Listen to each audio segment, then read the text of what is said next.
तो क्यों हम है ना डरते हैं? जब तक लाइट का स्विच ऑन नहीं करते हैं तब तक हमको डर लगता है, कहीं कोई बिच्छू तो नहीं है। जानी पहचानी जगह हो तब तो कोई ज्यादा डर नहीं लगता है, आप घर में ही घूम रहे हो। लेकिन एक अचानक से ऐसी जगह पे आप जा रहे हैं जहाँ पे आप बिल्कुल नहीं जानते हैं उसके बारे में, तो आप क्या करोगे? आप डरोगे थोड़ा सा, तो कुछ है तो नहीं, कुछ हो भी सकता है यहाँ पे ऐसे।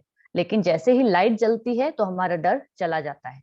अभी जैसे कोरोना काल जब आया था, अब कोरोना है क्या, मतलब हम घर से बाहर, हाँ, कदम रखते हुए भी डरते थे, कहीं हमको कोरोना तो नहीं हो जाएगा, कहीं ये तो नहीं हो जाएगा, कहीं वो तो नहीं हो जाएगा। क्योंकि कोरोना को हम जानते नहीं थे, हम मतलब देख नहीं सकते थे, कभी भी फैल जाता था, किसी को भी हो जाता था। तो ऐसा ही डर हमको एक अंधेरे रूम में लगता है। तो फिर उसको बचाव करने के लिए या ज्ञान प्राप्त करने की आवश्यकता होती है, इसीलिए हम क्या करते हैं? ज्ञान प्राप्त करते हैं, है ना। तो ज्ञान का मतलब क्या? ज्ञान प्राप्त करने का मतलब क्या? अज्ञान को दूर करना। दूसरा, हमारी लाइफ को हम कंफर्टेबल बनाना चाहते हैं। तीसरा, सफरिंग, यानी कि हमारी लाइफ में जैसे कोई भी अ, अभी कष्ट आते हैं, यहाँ से पैदल जाना है तो पैदल जाने में बहुत टाइम लग जाएगा, तो हम क्या करते हैं? गाड़ी उठाते हैं। आजकल तो छोटे छोटे रास्ते पे भी हम गाड़ी उठाते हैं। और पहले लोग बैलगाड़ियों में, इसमें उसमें जाते थे, आजकल हमारे पास कार होती है या प्लेन्स होते हैं, इसमें जाना होता है। तो ये सब क्यों कर रहे हैं हम? ताकि हमको कष्ट कम से कम हो। और फिर चौथा, ज्ञान प्राप्त करने के लिए। इस तरह से हम क्या करते हैं? ज्ञान की हमारे जीवन में आवश्यकता है। Okay, next.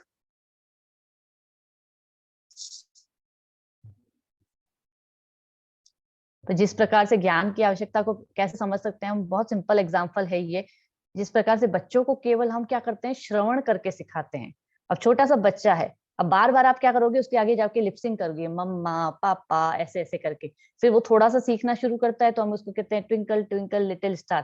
अब उसको पता नहीं है ट्विंकल ट्विंकल लिटिल स्टार, हम उसको चांद की तरफ, तारों की तरफ देख देख के बार बार समझाते रहते हैं, है ना। और फिर धीरे धीरे वो ट्विंकल का मतलब समझता है, लिटिल स्टार का मतलब समझता है, फिर उसको नॉलेज आती है उसकी। तो ये नॉलेज क्यों दी जाती है? ताकि वो सीखे, है ना। उसी प्रकार से हमारे जीवन में भी ज्ञान की आवश्यकता है। वो कौन सा ज्ञान है, आगे डिस्कस करते हैं। नेक्स्ट।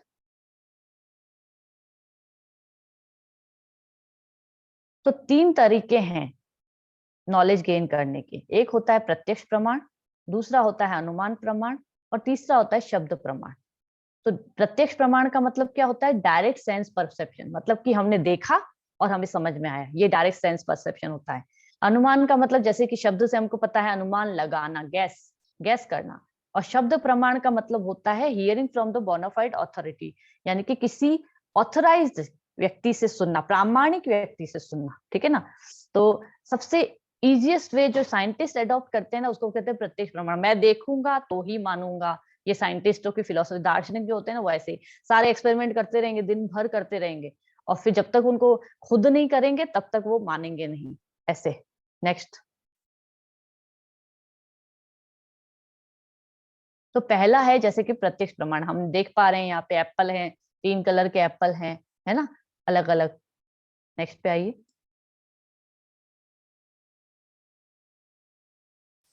लेकिन इसमें एक स्लाइड में थोड़ा सा चेंज हो गया है, शायद डाउनलोड करते हैं तो।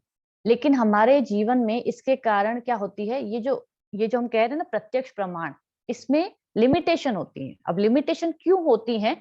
चार डिफेक्ट्स होते हैं किसी भी जीव जीव के, यानी कि ह्यूमन बीइंग के। चार उसमें कमियां होती हैं। वो चार कमियां क्या है? एक तो होता है, पहला जो कट रहा है यहाँ पे, इम्परफेक्ट सेंसेस, ठीक है। इम्परफेक्ट सेंसेस का मतलब अपूर्ण इंद्रियां हैं हमारी। अब इंद्रियां अपूर्ण कैसे है, इसको मैं अभी डिस्कस करूंगी। दूसरा होता है टू बी इल्यूजन, मतलब हम भ्रम में रहते हैं। फिर तीसरा है टेंडेंसी टू कमिट मिस्टेक्स, यानी कि हम गलतियां करते हैं। और चौथा है चीटिंग प्रोपेंसिटी, यानी कि हम धोखा देते हैं। Next please. तो इम्परफेक्ट सेंसेस यानी कि लिमिटेशन ऑफ सेंसेस। इम्परफेक्ट का मतलब हम ऐसे नहीं कहते आधी है, मेरी आंख आधी है, मेरा कान आधा है, ऐसा नहीं है ना। इम्परफेक्ट का दूसरा शब्द हम कह सकते हैं यहाँ पे लिमिटेशन ऑफ सेंसेस। अब कैसे है कि जैसे कि हम आईज के थ्रू देखते हैं, लेकिन हम अपनी आंखों पे बहुत गर्व करते हैं ना, लेकिन कमरे में अंधेरा हो जाए तो मैं अपने हाथ को भी नहीं देख पाऊंगा। हाथ को टच करके, छू के समझ सकता हूँ कि ये मेरा हाथ है, या खा भी सकते हैं, पी भी सकते हैं अंधेरे में, लेकिन देख नहीं पा रहे हैं। बिल्कुल अंधेरा हो, गुप अंधेरा हो, तो आप देख नहीं पाओगे उस चीज को।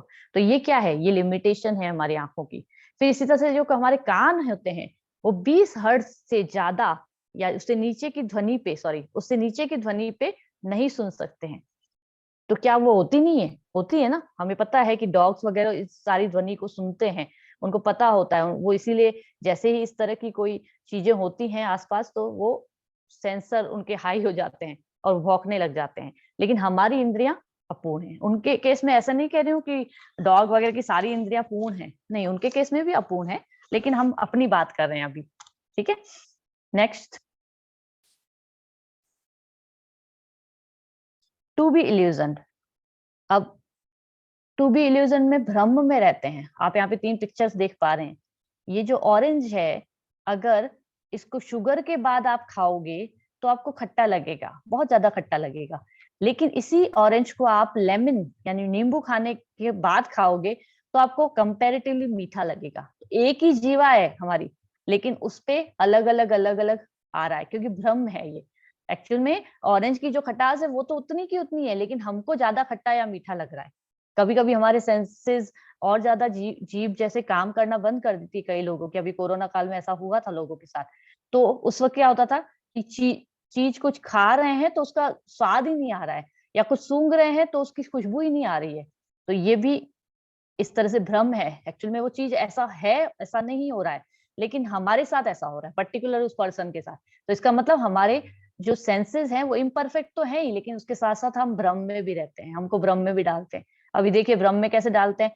ये सामने एक पिक्चर दिख रही है, इसको ध्यान से देखिए, मिडल वाली पिक्चर को। तो आपको इसमें 2 पिक्चर्स दिखाई देंगी, एक आदमी सामने की तरफ देखता हुआ और एक साइड में देखता हुआ। ये दोनों एक के अंदर ही दिख रहे हैं हमको। तो इसका मतलब क्या है? ये ऑप्टिकल इल्यूजन कहलाता है। तो इसका मतलब क्या है? ये दोनों है यहाँ पे, है भी और नहीं भी है। ये हमारी आंखों का भ्रम है। उसी प्रकार से जब ग्लास के अंदर आप पेंसिल को देख रहे हैं पानी के अंदर डूबी हुई, तो आपको टूटी हुई पेंसिल दिख रही है। तो ये जो है ये सारा क्या है?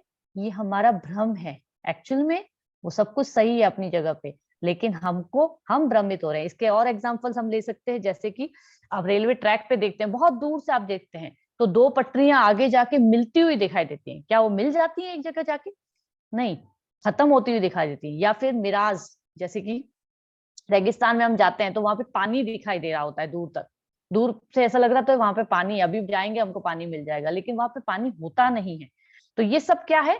ये हमारा भ्रम है। ठीक है, तो हम भ्रम में क्यों रहते हैं? भ्रम का अर्थ क्या होता है? कि जो नहीं है। जो नहीं है का मतलब होता है माया। माया शब्द जो हम कहते हैं ना, वो नहीं है। भ्रम में डालना, उस शब्द को ही माया कहते हैं। ठीक है ना। तो यहाँ पे जो मैंने एग्जाम्पल्स दिए, और एग्जाम्पल ले सकते हैं हम अपनी डेली लाइफ में। जैसे कि गर्म हाथों से, या गर्म हाथों से जब आप वाटर को टच करोगे तो वो ठंडा लगेगा, ऐसा। तो ये भी हमारा भ्रम है। अभी हमारे हाथ गर्म है, वार्म है, और उस वक्त आप हाथ पानी में डालोगे तो आपको ठंडा लगेगा, लेकिन उल्टे में हमको ऐसा नहीं लगता है। तो ये सारी चीजें क्या है? एक ही चीज, त्वचा से देख रहे हो, आंखों से बता दिया मैंने, जीभ से बता दिया, सब तरह से हमको हर चीज, हमारी इंद्रियां जो है हमको भ्रम में डाल रही है। तो यानी कि हम परफेक्ट नहीं है। नेक्स्ट पे आते हैं।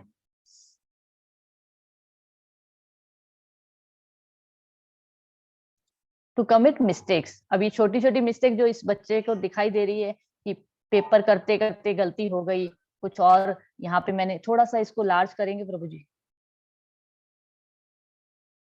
टाइप ऑफ एरर्स जो होती हैं, जैसे कि आप में से कुछ स्टूडेंट्स अगर इंजीनियरिंग बैकग्राउंड से हो तो उनको पता होगा कि ग्रॉस एरर, मेजरमेंट एरर या ब्लंडर्स, ये 3 तरह की एरर्स होती हैं, है ना।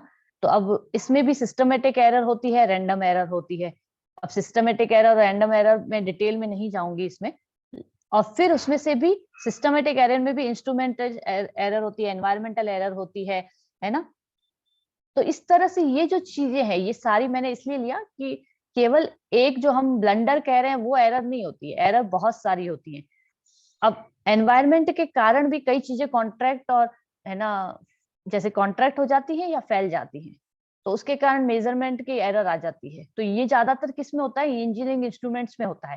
तो इसलिए मैंने ये यहाँ पे बताया। अब इसके अलावा क्या क्या यही गलतियां होती हैं? नहीं, इसके अलावा भी हम मिस्टेक्स करते हैं। कैसी मिस्टेक्स हम करते हैं? जैसे कि महात्मा गांधी का एग्जाम्पल बता रही हूँ यहाँ पे। महात्मा गांधी अंतिम समय में उनको कहा गया था कि भाई आपको आपके पीछे लोग पड़े हैं और आपको मार दिया जाएगा, आप मत जाइए दिल्ली। लेकिन उन्होंने फिर भी वे नहीं माने और अंत समय में दिल्ली गए। उन्होंने नहीं सुनी और वे मारे गए। अब हम कह सकते हैं कि भाई हाँ, देखा जाए तो शास्त्रों के अनुसार तो ये है कि भाई आपकी मौत कहीं पे भी लिखी है तो वहां पे तो होगी होगी। लेकिन एक तरह से यहाँ पे हमसे कभी कभी छोटी छोटी मिस्टेक्स जो हो जाती हैं उसकी बात हो रही है, तो ये उसमें से एक है। ठीक है, नेक्स्ट आती है टू कमिट मिस्टेक्स। उसके बाद हम धोखा देते हैं, चीटिंग प्रोपेंसिटी। तो यहाँ पे मैंने लिखा है नो कमेंट। अब इसमें आप अपने अपने लेवल पे अपने आप को जज कर सकते हैं, चाहे हम बिजनेसमैन हो, चाहे हम स्टूडेंट्स हो, चाहे हम हाउसवाइफ्स हो, अलग अलग अलग अलग लोग, सारे तरह के यहाँ पे लोग हैं। तो हम अपने लेवल पे इनको देख सकते हैं, ठीक है ना। तो कई बार जैसे कि लोगों को इतना ज्यादा धोखा देने की प्रोपेंसिटी होती है कि जिस चीज के बारे में आपको नॉलेज नहीं है उसके बारे में भी लिखने बैठ जाएंगे, फेमस होना है इसलिए। आजकल तो इतना ज्यादा धोखे के मामले में चल रहा है, जैसे कि शूर्पणखा, कर्ण, रावण, इनके ऊपर पुस्तकें, अब इनको ही स्टार बना दिया गया कि भाई इसके साथ, कर्ण के साथ बिल्कुल अच्छा नहीं हुआ, उसके साथ ऐसा हुआ, फिर शूर्पणखा को राम ने ऐसा उसके साथ क्यों किया, रावण भी बहुत अच्छा इंसान था, ये सब ले लिया। मतलब शास्त्रों को बिल्कुल डिनाय करके अपनी तरफ से धोखा देना, क्यों? क्योंकि उससे तो फेमस हो जाते हैं।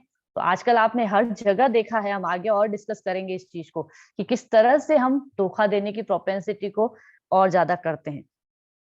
तो एक बार हरिदास ठाकुर जो है, हरिदास ठाकुर एक वैष्णव हुए थे, तो वे एक जगह पे जा रहे थे और वहां पे उन्होंने देखा कि भाई एक सपेरा था, वो बीन बजा रहा था, और वहां पे एक नाग था, सांप ऑफ कोर्स, वो उसके कारण डांस कर रहा था। अब जैसे ही सांप को देखा उन्होंने, हरिदास ठाकुर क्योंकि वैष्णव थे, भगवान कृष्ण के भक्त थे, तो देखते ही उनको क्या हुआ, उनको कालिया नाग वाली स्टोरी याद आ गई, भगवान की लीला याद आ गई कि कैसे भगवान ने कालिया नाग के ऊपर डांस किया था।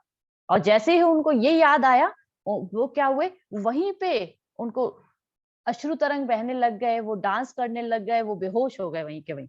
और जब वो इस तरह से करने लगे तो सारे के सारे लोग जो थे वहां पे उनको देख के इतने भौचक्के रह गए कि अरे ये तो शुद्ध भक्त है, और इस तरह से।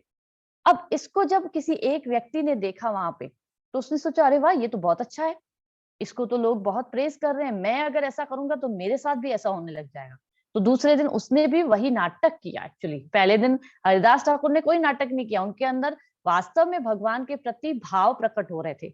लेकिन दूसरे दिन वो व्यक्ति, उसको देख देख के उन्होंने सोचा कि मैं भी ऐसा करूंगा, तो लेकिन लोगों ने खैर पहचान लिया और उसको बहुत मार पड़ी, वो अलग बात है। बट हम चीटिंग करना, बहुत ज्यादा छोटी छोटी चीजों पे हम चीटिंग करने के लिए लालायित रहते हैं, कोई फर्क नहीं पड़ता है ना।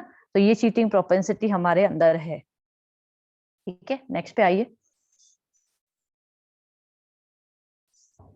नेक्स्ट है अनुमान प्रमाण। अनुमान प्रमाण मतलब गैस करना। तो एक स्टोरी है यहाँ पे जिसके थ्रू मैं समझाना चाहूंगी इसको, कि एक बार एक लेडी थी, उसकी एक बेटी थी, और बहुत जगह, मतलब कहीं और रहने के बाद वो एक जगह पे शिफ्ट हुई थी और वहां पे आके रहने लगी थी अपनी बेटी के साथ। अब उसके घर में हर, मतलब वीक में 2 बार 2 अलग अलग आदमी आया करते थे। मान लीजिए एक मंगलवार को, हर ट्यूसडे को एक आदमी आया करता था। तो वो, क्योंकि बहुत छोटा सा शहर था और वो लेडी अभी अभी यहाँ पे,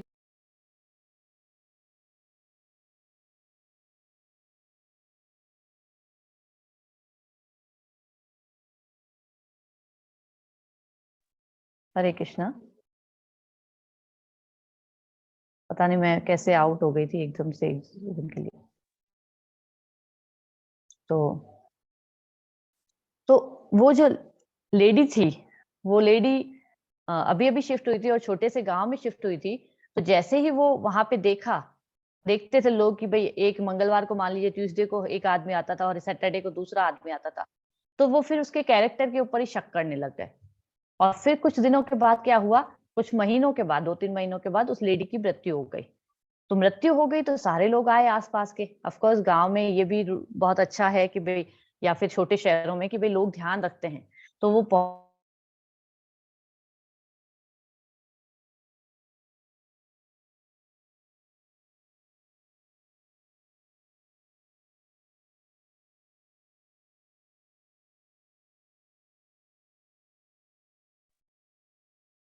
सॉरी एक सेकेंड,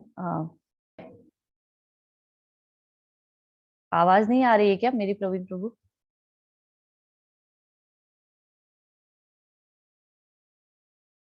तो जैसे ही फिर उन्होंने देखा तो वो आए और फिर पता किया उन्होंने, तो जो 2 आदमी रोज आते थे उनके घर पे वो आए वहां पे भी। फिर उन्होंने पूछा कि भाई आप कौन हो? तो एक ने बोला कि मैं डॉक्टर हूँ, क्योंकि ये लेडी इसको कैंसर था, तो मैं इसको हमेशा चेकअप करने आता था और इस तरह से इसका ट्रीटमेंट चल रहा था। और दूसरे व्यक्ति ने कहा कि भाई मैं इसका लॉयर हूँ, क्योंकि इसकी बच्ची छोटी है और किस तरह से इसको पता था कि इसकी मृत्यु होने वाली है, तो इसके सारे जो डॉक्यूमेंट्स है वो मुझे तैयार करने थे, इस वजह से मैं आता था। तब लोगों को लगा कि अरे हमने कितना गलत गलत चीज बारे में सोची। इसी तरह से हमारे साथ भी होता है, कहीं पे मान लीजिए कि पास वाले रूम में कोई तेज आवाज आई। अब मैं बिना सोचे समझे अगर ये सोचूं कि 2 हस्बैंड वाइफ हैं वो झगड़ रहे हैं तो ये मेरा हो भी सकता है ये सही हो और ये हो भी सकता है कि ये गलत हो, क्योंकि मैंने कुछ देखा तो नहीं, मैंने सिर्फ अनुमान लगाया। अब वो ऐसा हो सकता है कि वहां पे टीवी चल रही हो, ऐसा हो सकता है कि वो लोग कुछ प्ले की तैयारी कर रहे हो, कुछ भी हो सकता है। ये एक एग्जाम्पल है। इसी तरह से हमारे माइंड में, क्योंकि हमारी इंद्रियां अपूर्ण हैं, इस वजह से हम पूरी तरह से गैस भी सही नहीं कर पाते हैं। ये गैस जो अनुमान प्रमाण होता है ये भी पूरी तरह से करेक्ट नहीं होता है। तो अभी तक हमने 2 चीजें देखी। एक तो देखा प्रत्यक्ष प्रमाण, कि हम ये सोचते हैं कि मैंने जो देखा वही सही है, एक ये। और दूसरा, मैंने जो अनुमान लगाया वो भी सही होना चाहिए, वो भी गलत हमने सिद्ध कर दिया यहाँ पे। नेक्स्ट पे आइए।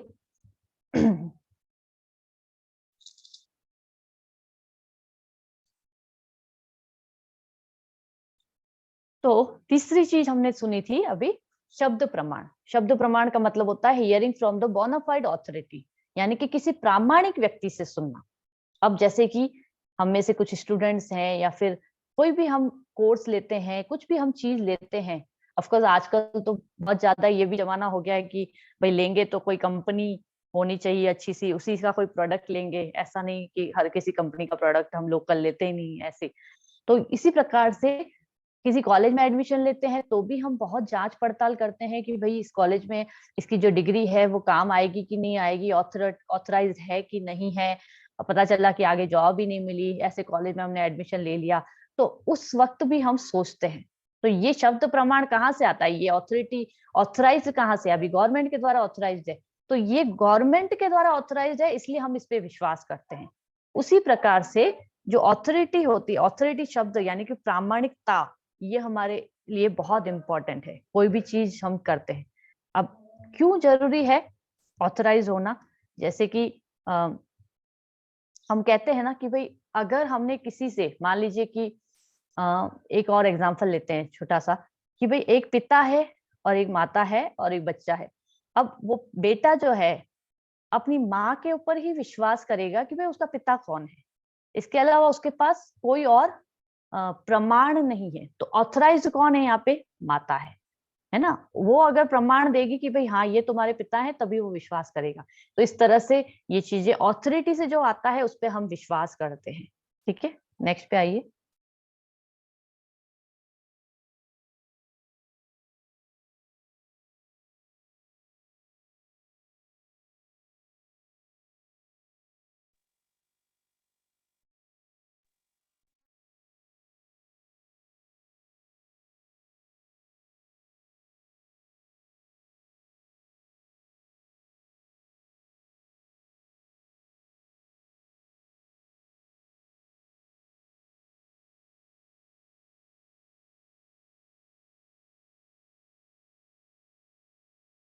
Next slide. नेक्स्ट।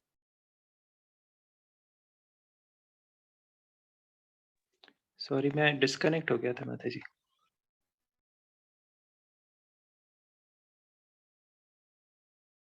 ठीक है प्रभु जी, जब तक करते हैं।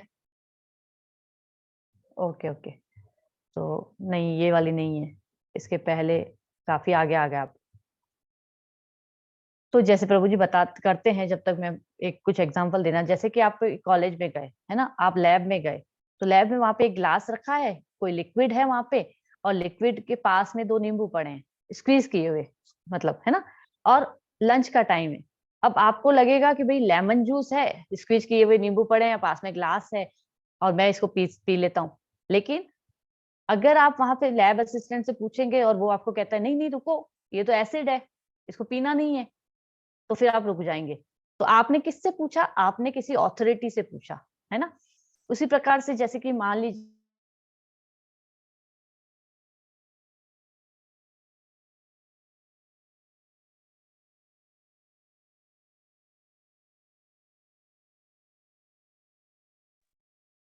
आज कष्टमय दिन है हमारे लिए। नरसिम्हदेव से प्रार्थना करिए कि हम ये क्लास पूरी कर पाए, क्योंकि बार-बार मैं आउट हो रही हूँ या प्रवीण प्रभु आउट हो रहे हैं, दोनों ही होस्ट और को-होस्ट आउट हो रहे हैं, पता नहीं क्या हो रहा है। तो मैं क्षमा चाहती हूँ इसके लिए। तो हम जो बात कर रहे थे कि जिस प्रकार से गूगल मैप, अब गूगल मैप में जब आपको रास्ता देखना होता है, तो आप गूगल मैप से रास्ता देखते हैं, बहुत आसानी से पहुँच जाते हैं। लेकिन अगर आपको ये कहा जाए नहीं-नहीं पहले आपको याद है, जैसे मैं भी अपने बचपन की बात याद करूँ, कोई भी रास्ता, छोटा-सा भी रास्ता अगर ढूँढना होता था तो अरे भैया बताइए तो ये कहाँ पे है? अरे भैया बताइए तो, एक टैक्सी वाले से, एक शॉप वाले से, एक इससे रुक-रुक के पूछते थे हम।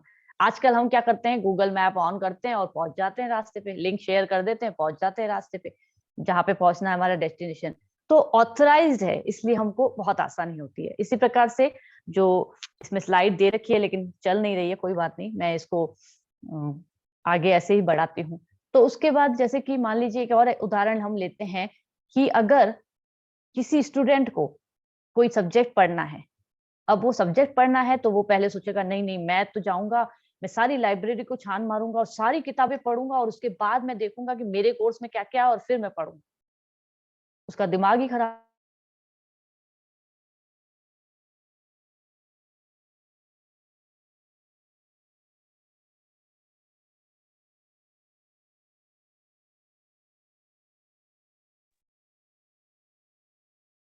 प्रभु जी, हरे कृष्णा। प्रवीण प्रभु आप है ना स्क्रीन शेयर करना बंद कर दीजिए। मुझे लग रहा है ये इसी की प्रॉब्लम आ रही है माता जी। बार-बार। क्लास मैं अपना आप ले लूँगी बिना उसके, कोई दिक्कत नहीं है। आप स्क्रीन बंद कर दीजिए क्योंकि मुझे हमेशा ही इसमें प्रॉब्लम आती है। पता नहीं यहाँ के नेटवर्क में इतने ज़्यादा है नहीं। ठीक है? तो अब जब हम एक स्टूडेंट गया पूरी किताबें छानी और इस तरह से किया, दूसरे ने सोचा कि नहीं-नहीं मैं तो है ना सारे सब्जेक्ट्स की किताबें सब पढ़ूँगा उसके बाद देखूँगा। और तीसरा तीसरा स्मार्ट था, उसने क्या किया,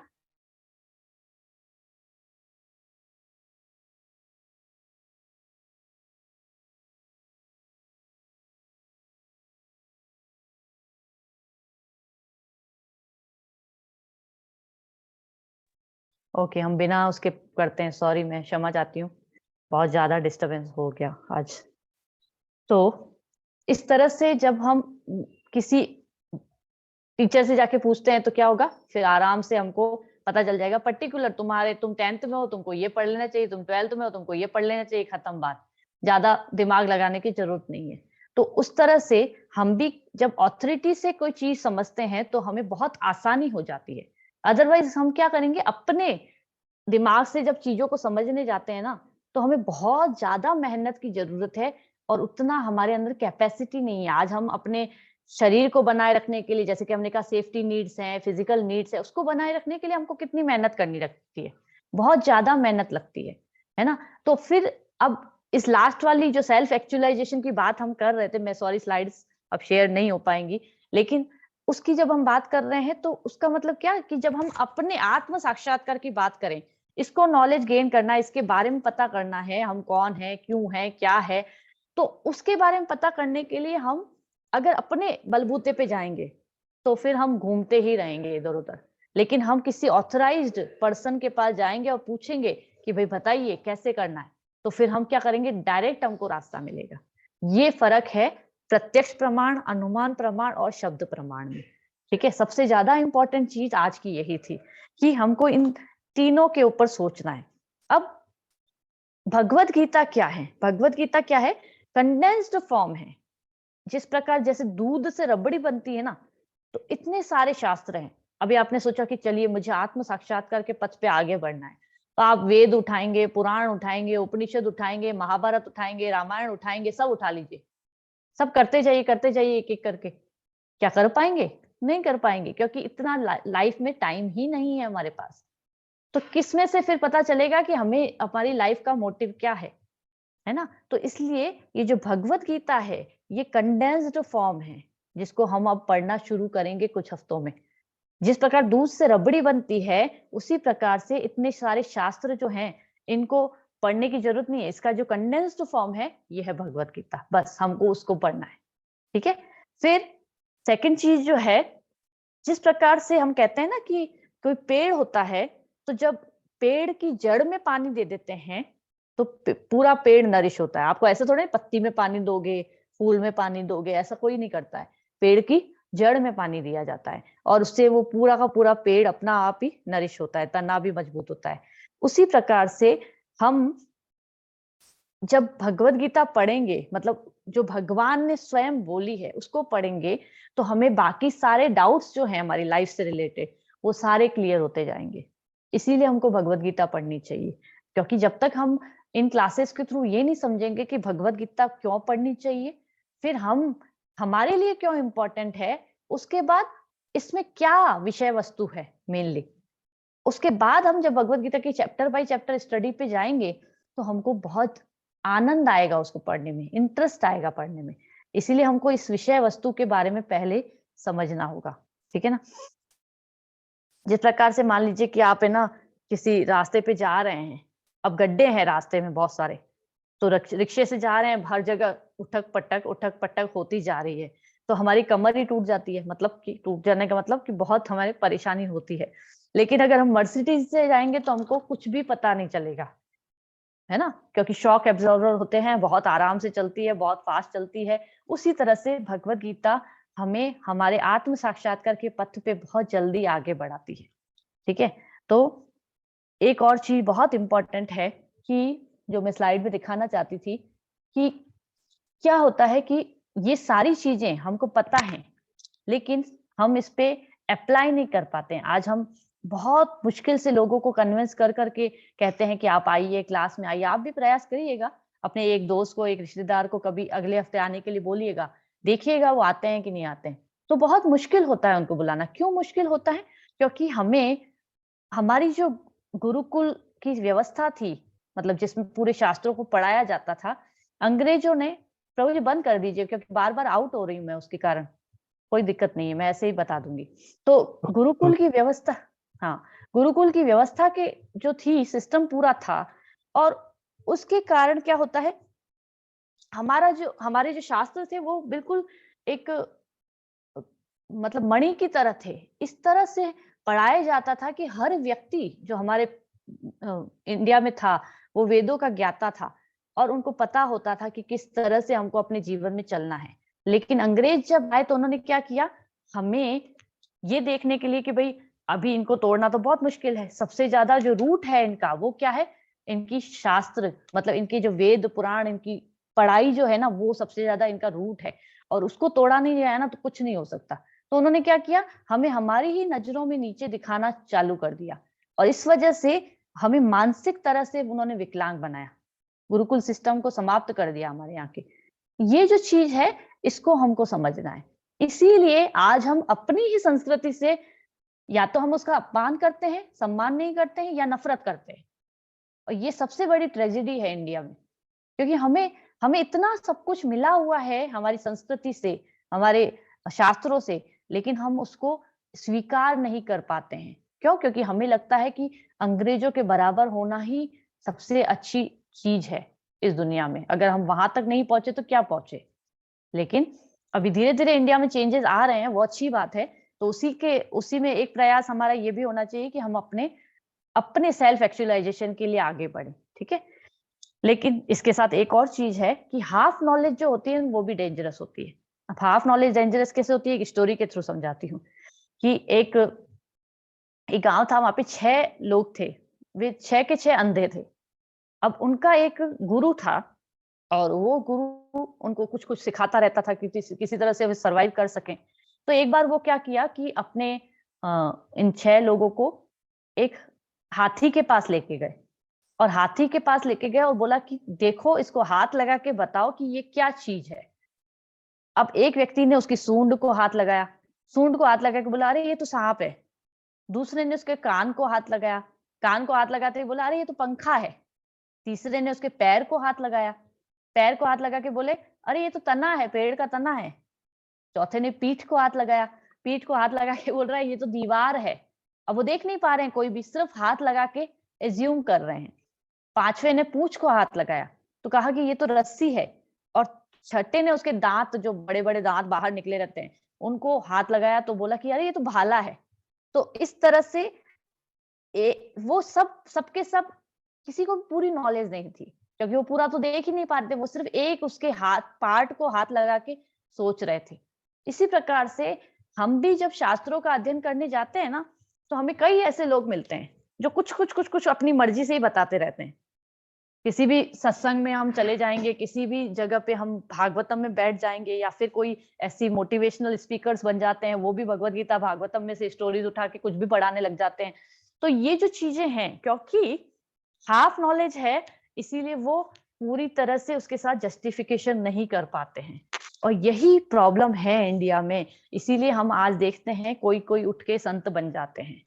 मैं नाम किसी का भी नहीं लूंगी, लेकिन बहुत सारे लोग हैं ऐसे जो अपने आप को संत बोलते हैं, लेकिन वो एक्चुअली में गलत नॉलेज दे रहे होते हैं। वो अपनी तरफ से जिस चीटिंग प्रोपेंसिटी है ना, जैसे मैंने बताया, तो जैसे जिससे मुझे प्रसिद्धि मिल जाए मैं वो काम कर लूं, बस उसके कारण कुछ भी करना पड़ जाए तो प्रसिद्धि मिलनी चाहिए। बस प्रसिद्धि मिलेगी तो लोग मेरे पास आएंगे, मेरा नाम होगा, मुझे पैसा मिलेगा, बात खत्म। और बाद में वो पकड़े भी जाते हैं, बाद में सब कुछ होता है उनके साथ, लेकिन तब तक तो लोगों को हानि पहुंच चुकी होती है। लेकिन सबसे बड़ी बात पता है क्या है? हमारे आचार्य कहते हैं कि जैसे तुम होते हो वैसा तुमको गुरु मिलता है। यानी कि अगर तुम चीटिंग, मतलब धोखा देने की प्रवृत्ति है अगर हमारी, तो हमको वैसा ही गुरु मिलेगा। लेकिन अगर हमारी प्रवृत्ति यह है कि हम न तो किसी को धोखा दे, मुझे सही ज्ञान मिले, सही नॉलेज मिले, और सही तरह से मैं आत्म साक्षात्कार के पथ पे आगे बढ़ूं, तो हमको फिर वैसे लोग मिलेंगे जो हमें इसमें हेल्प करते हैं। ये बहुत बड़ी बात है, इसको गांठ बांध लीजिए। तो अगर हमको भगवत गीता का ये ज्ञान लेना है, तो हमें भगवत गीता के ऊपर पूरा बिलीव करना होगा, और गुरु परंपरा से ये चीज जो आई है इसके ऊपर बिलीव करना होगा। क्योंकि यहाँ पे अगर मैं बता रही हूँ तो मैं अपनी मर्जी से कुछ नहीं बता रही हूँ। गुरु महाराज ने जो बताया है, उससे पहले प्रभुपाद ने जो बताया है, उनके ऊपर भगवान कृष्ण ने जो अर्जुन को बताया है उन्होंने वो बताया, और उसको हम आपको बता रहे हैं, एज इट इज बता रहे हैं, कोई उसमें चेंजेस नहीं किए जाएंगे। और इसी वजह से इस पे मुझे कॉन्फिडेंस है। मेरे को अपने ऊपर कोई कॉन्फिडेंस नहीं है, मेरे को उनके ऊपर कॉन्फिडेंस है कि जो वाणी निकलेगी यहाँ पे वो उनके द्वारा आएगी। भगवान ने भेजी है, भगवान के द्वारा आचार्यों के माध्यम से। वो आचार्य कौन है, कैसे, ये परंपरा क्या है, ये सब आगे आने वाली क्लासेस में आपको पता चलेगा। लेकिन अभी के लिए मैं सिर्फ एक ही बात, जैसे कि आपके घर में कोई रूल चलता है, मान लीजिए, है ना, नियम चलते हैं, तो वो कहते हैं ना, नहीं नहीं इनके तो दादा परदादा से ये नियम चला आ रहा है। वैसे ही हमारे केस में है कि भगवत गीता का ये ज्ञान जो है भगवान ने स्वयं अर्जुन को दिया था, अर्जुन के थ्रू फिर आचार्यों तक आया, और ऐसे ऐसे करके नीचे आया। तो अभी हमारे पास जब आया है, तो हमारे पास भी किससे आया है? आचार्यों से आया, अपनी मर्जी से नहीं आया है। और न इसमें कोई तोड़ मरोड़ है। तो हम किसको पढ़ेंगे? हम पढ़ेंगे Bhagavad Gita as it is, Bhagavad Gita यथारूप को पढ़ेंगे, उसमें कोई मॉडिफिकेशन अपनी मर्जी से नहीं किया गया है। ठीक है, चलिए। तो ये जो चीजें हैं, जैसे कि अभी मैं बता रही थी, ये पार्शियल है, मतलब आधा अधूरा ज्ञान है। तो पूरा ज्ञान फिर क्या प्राप्त करने के लिए कैसे किया जाए? तो एक बार, जैसे कि थोड़ा सा एक स्टोरी के थ्रू समझाती हूँ, थोड़ा जल्दी समझ में आएगा। एक बार एक आदमी था, वो गंगा नदी को पार कर रहा था। अब नदी को पार करते हैं तो वहां पे बोट होते हैं, तो बोटमैन को उसने बुलाया कि भाई मुझे भी पार कराओ। और वो पढ़ा लिखा प्रोफेसर था, बैठ गया बोट में। तो उसने कहा कि अच्छा, बताओ भाई, तुमको पता है कि है ना यहाँ का लेटेस्ट ट्रेंड क्या है? तो उसने बोला कि नहीं, मुझे नहीं पता क्या लेटेस्ट ट्रेंड है, मैं तो नाविक हूँ, मैं नाव चलाता हूँ, 2 पैसे कमाता हूँ, अपने घर बार को चलाता हूँ, फिर आके नाव चलाता हूँ। तो बोला यार तेरी तो 25% जिंदगी वेस्ट हो गई। तो बोला कि फिर थोड़ी देर के बाद वापस प्रोफेसर पूछता है, अच्छा बताओ यहाँ पे अभी का लेटेस्ट ऑटोमोबाइल कौन सा है, इतना तो पता होगा तुझे? बोला कि नहीं, मुझे कैसे पता होगा, मैं तो गरीब नाविक हूँ, बार बार ऐसे ही बोले जा रहा था। तो बोला, फिर वापस प्रोफेसर ने कहा तेरी तो 50% लाइफ वेस्ट हो गई। फिर कहा कि अच्छा बताओ, इस एरिया में कौन सा अच्छा थिएटर है, कौन सी मूवी लगी है, कुछ ये तो पता होगा कम से कम तुझे। तो बोला नहीं नहीं मुझे वो भी नहीं पता है, मैं तो गरीब हूँ, मैं तो जाता ही नहीं हूँ कभी मूवी देखने। तो बोला यार तेरी तो 75% लाइफ वेस्ट हो गई। फिर आगे थोड़ा सा और आगे बढ़े तो वर्लपूल बनते हैं ना नदी में, तो वर्लपूल बन रहा था एक, बिल्कुल अंदर पानी जाता है जैसे वर्लपूल, अगर आपने सुना हो तो फिर बोट वाले ने पूछा कि भाई, प्रोफेसर को पूछा कि आपको तैरना आता है? बोला नहीं मुझे तैरना नहीं आता है। तो बोट वाला हंसते हुए बोला कि भाई आपकी 100% लाइफ गई और वो कूद गया पानी में। और फिर प्रोफेसर भी कूदा ऑफ कोर्स, लेकिन उसको तैरना नहीं आता था। तो इसका क्या मतलब हुआ कि हमें अपने ज्ञान के ऊपर इतना अहंकार नहीं करना चाहिए। कई बार लोग बहुत ज्यादा अहंकार करते हैं, मैं इतना पढ़ा लिखा, मैं इतना अमीर, मैं इतना, हमें हमें जो भी मिला है वो कृष्ण की कृपा से मिला हुआ है। लेकिन हम किसी दूसरे के पास भी कुछ है ना, तो हमको उसका सम्मान करना चाहिए। एक तो हाफ नॉलेज डेंजरस होती है, और दूसरी चीज हमने डिस्कस करी कि किसी से अगर हमको कुछ मिल रहा है तो उसका जब सम्मान पूर्वक हम उसको एक्सेप्ट करेंगे, गलत बात को नहीं। अब मान लीजिए कोई सिगरेट पी रहा है, कोई ड्रिंक कर रहा है, और आप कहोगे नहीं नहीं दूसरों का एक्सेप्ट करना चाहिए, तो कल से हम भी ड्रिंक करना चालू करेंगे, और नहीं नहीं ये नहीं बोल रही हूँ। कोई अच्छी बात किसी में दिखती है तो उसको प्रेज भी करना चाहिए और उसको एक्सेप्ट भी करना चाहिए। तो इसी, कई बार वो चीज हमारे जीवन में जब हम अपनाते हैं तो बहुत ज्यादा इंपॉर्टेंट हो जाती है। जैसे कि जब मैं जुड़ी थी इस्कॉन से, कृष्णा कॉन्शियसनेस से, उससे पहले मैं कुछ नहीं, ऐसा कुछ नहीं करती थी बहुत इंपॉर्टेंट अपनी लाइफ में। लेकिन जुड़ने के बाद पता चला कि अरे भगवत गीता तो हमारी लाइफ है। उससे पहले तो कुछ नहीं कर रहे थे, हम टाइम पास कर रहे थे खाली, लेकिन अब हम सही चीज कर रहे हैं। तो यही चीज हमको समझनी है, सॉरी। तो अब हम आते हैं ज्ञान के ऊपर, जिस चीज से हमने शुरुआत करी थी। थोड़ा सा ही हम लेंगे, मैं आपके ज्यादा टाइम नहीं लूंगी, 10 बजे तक हम जितना कर पाए करेंगे, उसके बाद हम नेक्स्ट क्लास में खड़ेंगे। तो ये शायद टॉपिक पूरा कंप्लीट नहीं हो पाएगा, आज बहुत डिस्टरबेंस हुआ इस वजह से, लेकिन कोई बात नहीं, आराम से करना है लेकिन अच्छे से करना है, वो चीज इंपॉर्टेंट है। तो वेद क्या होते हैं? वेद का अर्थ होता है ज्ञान। वैदिक ज्ञान को ही शब्द प्रमाण कहा जाता है, जैसे कि हमने शब्द प्रमाण की बात करी थी ना। और इसका दूसरा नाम होता है श्रुति। आपने सुना होगा पहले के जमाने में लोग क्या करते थे, सिर्फ क्लासेस में, मतलब गुरुकुल होते थे, गुरुकुल में जाते थे, कोई कॉपी किताब नहीं होती थी, सब कुछ प्रैक्टिकल। शास्त्र भी पढ़ाए जाते थे प्रैक्टिकली, मतलब आपको आपका टीचर पढ़ाता था और वो हाथों हाथ ही बच्चे याद कर लेते थे, उनको कोई अलग से लिखने की जरूरत नहीं पड़ती थी कहीं पे। इसको श्रुति कहा जाता है, सुनना और याद हो गया। क्योंकि श्रुति प्रमाण, श्रुति यानी कि श्रवण के द्वारा प्राप्त करना। और सबसे इंपॉर्टेंट चीज इसमें क्या होती है श्रुति में, कि हमें प्रामाणिक अधिकारी से ये मिलना चाहिए। तो श्रुति, जो वेद होते हैं वो भी प्रामाणिक अधिकारियों से आते हैं, हम अपनी मर्जी से नहीं कह रहे हैं। वेदों को बारे में जब हम डिटेल में पढ़ेंगे तो हमें पता चलेगा वेद व्यास जी ने इसको लिखा था। भागवतम लिखी थी, उससे पहले उन्होंने वेद भी लिखे थे। और वेद जब लिखे थे तो उनको पता चला कि मुझे कुछ प्रसन्नता नहीं हो रही है। तो नारद मुनि उनके गुरु थे, तो उनको पूछा उन्होंने कि भाई मुझे प्रसन्नता क्यों नहीं हो रही। तो नारद मुनि ने कहा क्योंकि आपने इसमें वेदों में कर्म कांड के बारे में लिखा है केवल। अब कर्म कांड क्या होता है ये हम बाद में डिस्कस करेंगे, लेकिन उन्होंने कहा कि कर्म कांड के बारे में आपने लिखा है, इसीलिए आपको प्रसन्नता नहीं हो रही, आपने भगवान के बारे में नहीं लिखा है। कर्म कांड का मतलब क्या होता है कि भाई ये चीज प्राप्त करनी है तो ये होगा, ये चीज प्राप्त करनी है तो ये कर लो, ये चीज प्राप्त करनी है तो ये कर लो। सिंपल लैंग्वेज में हम ऐसा कह सकते हैं कर्म कांड। कर्म करोगे तो उसके अनुरूप आपको फल मिल जाएगा। लेकिन ये चीजें प्राप्त करने के लिए, कर्म करने से हम क्या होते हैं, हम कृष्ण से और दूरी बना लेते हैं। तो वेद व्यास जी को नारद मुनि ने ऐसा कहा कि आपने क्या किया है, आपने भगवान के बारे में नहीं लिखा है और इस वजह से आपको प्रसन्नता नहीं हो रही है। ठीक है। तो प्रत्यक्ष प्रमाण अभी हमने देखा था, वापस से थोड़ा सा एक एग्जांपल के थ्रू समझाती हूँ। रोज सूरज को आप देखते हैं, ठीक है, छोटी सी थाली जैसा दिखता है, लेकिन क्या वो छोटी सी थाली है? हमको देखने में लगता है छोटी सी थाली है बस, लेकिन एक्चुअली में वो बहुत बड़ा ग्रह है ना, जिसको हम हम नाप भी नहीं सकते, सोच भी नहीं सकते कितना विशाल है। और उसके अंदर आग है, ठीक है। सिर्फ सिर्फ हम मतलब ऐसे एज्यूम कर सकते हैं थोड़ा सा, लेकिन कोई कोई उसका इमेजिनेशन हम नहीं सोच सकते कितना बड़ा गोला होता होगा और कितनी ज्यादा उसके अंदर आग होती होगी, कुछ भी नहीं।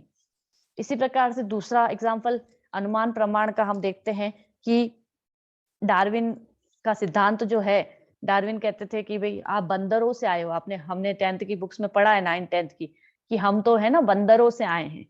तो डार्विन का सिद्धांत हमको ये बताता है। लेकिन राम जी जब थे तब बंदर भी थे और राम जी भी थे, तो हम बंदरों से कैसे आ सकते हैं? इसका मतलब जो ये 84 लाख जो योनियां है सारी की सारी एक साथ आती हैं। ऐसा नहीं है कि पहले बंदर बना था, फिर बंदर थोड़ा डेवलप हुआ, फिर जाके ये बना, इंसान बना, फिर इंसान और डेवलप हुआ तो हमारे जैसा थोड़ा कल्चर्ड इंसान बना। ऐसा नहीं है।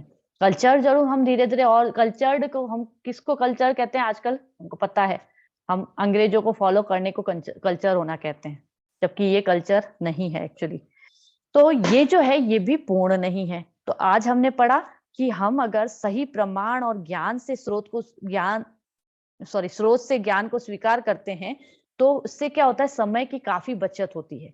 और दूसरा ऑथराइज है, इसलिए उसमें कोई डाउट करने की जरूरत नहीं है। तो अभी हम जब भगवत गीता पढ़ना शुरू करेंगे तो आपको मेंटली ये चीज एक्सेप्ट करके, एक्सेप्ट मतलब जबरदस्ती एक्सेप्ट नहीं करनी है, मैंने जो चीजें बताई है उसके आधार पे आप एक्सेप्ट करिए, और कुछ प्रश्न है तो पूछ भी सकते हैं कि ये डाउट है मुझे। तो आप एक्सेप्ट जब कर लेंगे तब आपको जब भगवत गीता समझ में आएगी तो बहुत अधिक आनंद आएगा। अदरवाइज एक्सेप्ट नहीं करते हैं, मन में तो डाउट चल रहा है, शंका है, और फिर हम सोचते हैं हाँ ठीक है ये टीचर है, मतलब मैं मेरे बारे में अभी बात नहीं कर रही हूँ, किसी मान लीजिए कोई स्टूडेंट है उसको शंका है किसी टीचर के ऊपर, है ना, और ठीक है चले जाते हैं यार। वैसे भी आजकल तो आपने देखा है स्टूडेंट्स कैसे टीचर का बहुत सत्कार करते हैं, तो चले जाते हैं और फिर वो ग्रैस्प नहीं कर पाते हैं। तो हमको भगवत गीता के ऊपर पूरी तरह से दृढ़ विश्वास रखना है, सोच समझ के पूरा अच्छे से। हम जो 4-5 क्लासेस करेंगे उसके बाद फिर भी कोई डाउट होता है तो उसको पूछना है। और फिर हम जब पढ़ना शुरू करेंगे, जहां से संजय और धृतराष्ट्र की वार्ता शुरू होती है, फिर वो हम स्टोरीज में जाएंगे महाभारत की जो है पूरी, उसके बाद हम बेस के बाद हम भगवत गीता पढ़ना शुरू करेंगे। तो आपको बहुत अधिक समझ में आएगा कि आखिर इसका रीजन क्या था, क्यों कृष्ण ने अर्जुन को भगवत गीता सुनाई थी, है ना। बहुत बहुत गूढ़ रहस्य है उसके पीछे भी। ठीक है, तो वेदों में क्या होता है, सही ज्ञान दिया जाता है। ठीक है, वेद यानी श्रुति, यानी कि जो भगवान की श्वास से उत्पन्न कर होते हैं। और वेदों में चर और अचर यानी कि लिविंग और नॉन लिविंग दोनों के बारे में बताया गया है। जैसे कि एक और एग्जांपल देती हूँ, जैसे कि रोड पे हम देखते हैं कि गोबर है, अब गोबर में पांव डालते हैं तो धोते हैं हम, लेकिन अगर वही गाय का गोबर होता है तो उससे हम कई बार पूजा, उसमें भी यज्ञ में भी डाला जाता है। गाय के मूत्र की भी महत्ता की गई है ना। और डॉक्टरों ने भी प्रूव किया है कि जो काऊ डंग होता है उसमें एंटीसेप्टिक प्रॉपर्टीज होती हैं। तो ये कहाँ लिखा हुआ था, ये शास्त्रों में पहले से लिखा हुआ था, डॉक्टर ने तो अब प्रूव किया है। तो इसका मतलब जो शास्त्रों में लिखा हुआ है, कई चीजें अप्रूव की जा रही है डॉक्टरों के द्वारा, इसका मतलब वेद और शास्त्र कभी गलत नहीं थे। बट ये है कि हमने उसको नहीं समझा था, इसलिए हमको वो डाउट होता था, उसके ऊपर प्रूफ चाहिए होता था हमको, इसी वजह से। ठीक है, तो आगे का हम नेक्स्ट क्लास में करेंगे, जिसमें मैं 4 वेदों के बारे में बताऊंगी और क्यों भगवत गीता हमारी जिंदगी में इंपॉर्टेंट है ये भी बताऊंगी। ये सब कुछ हम नेक्स्ट क्लास में करेंगे। अगर किसी का कोई प्रश्न है तो आप पूछ सकते हैं।